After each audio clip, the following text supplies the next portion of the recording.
ini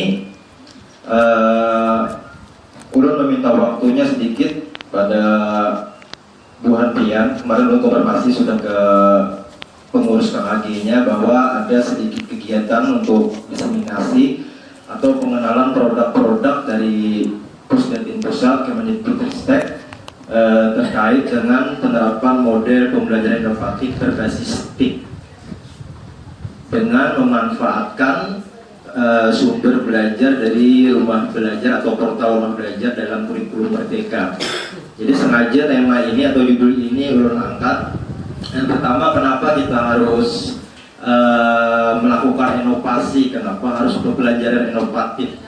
Karena yang namanya pembelajaran itu, karena kita itu bersentuhan langsung dengan manusia yang senantiasa mengalami perubahan, baik itu budayanya, seninya, ataupun perubahan karena percepatan teknologi.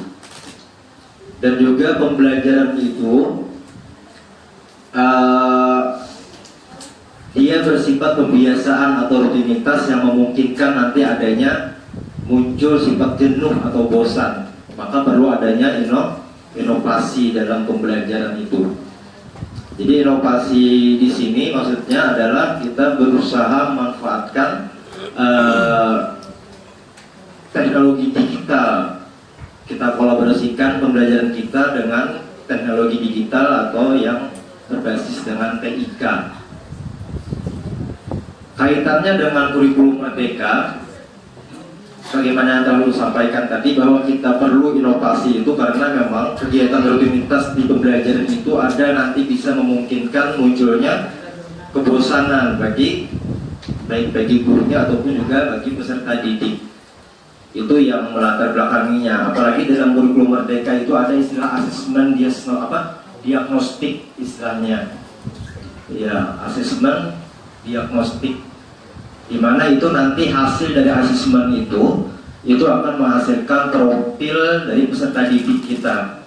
Kita sebisa mungkin menganalisis keberagaman yang ada pada anak didik kita, mulai jenis kelaminnya, bentuk fisiknya, motivasinya, mungkin keinginannya, hobinya, latar belakang keluarganya. Itu kesemuanya merupakan keberagaman dari anak didik kita yang harus kita wadahi, kita akomodir. Makanya dalam kurikulum Merdeka itu ada istilah pembelajaran berdiferensiasi. Artinya kita sebisa mungkin mewadahi, mengakomodir semua kebutuhan belajar siswa kita. Jadi tahapan-tahapan dalam asesmen diagnostik itu, mulai kita perencanaan, instrumen yang kita buat, kemudian lagi tekniknya bisa dengan wawancara kah, dengan kuesioner kah, kemudian observasi kah, atau dokumen portofolio kah, itu semuanya kita kumpulkan, kita analisis supaya bisa menghasilkan profil peserta didik untuk nantinya ke depan itu bisa sebagai bahan untuk kita merencanakan pembelajaran kita untuk bisa memaksimalkan pencapaian kompetensi kepada anak didik atau peserta didik kita nantinya. Jadi ini kaitannya sangat dalam dengan kurikulum Merdeka ini. Jadi sebisa mungkin kita untuk menghilangkan kejenuhan atau menumbuhkan motivasi menumbuhkan kreativitas anak dengan cara apa? Dengan cara memanfaatkan sumber belajar digital ini.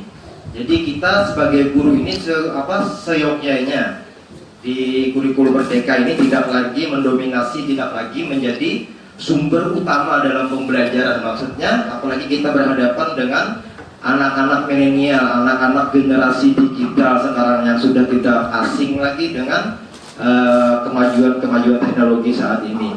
Jadi itu yang kita fasilitasi, itu yang kita